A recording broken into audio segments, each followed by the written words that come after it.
What's going on, family? Black Phoenix checking in at the headquarters right now. I just finished up the display unit that I'm gonna use to display the welding skids, and this is the base model display.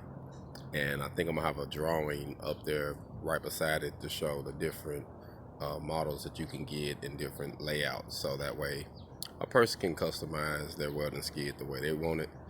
And it gives me able to have more options, you know what I mean? So I just don't want to have one basic thing, but I want to be able to, help my customer needs. So whatever your need is, or however you want yours laid out, I want to be able to make it where it can be pretty much tailor-made to your needs. So this is what I got going. About to get ready to go drop it off once it finished drying, and hopefully everything go. And I have it in the store, so here soon. So I'll be keeping you posted about the progress.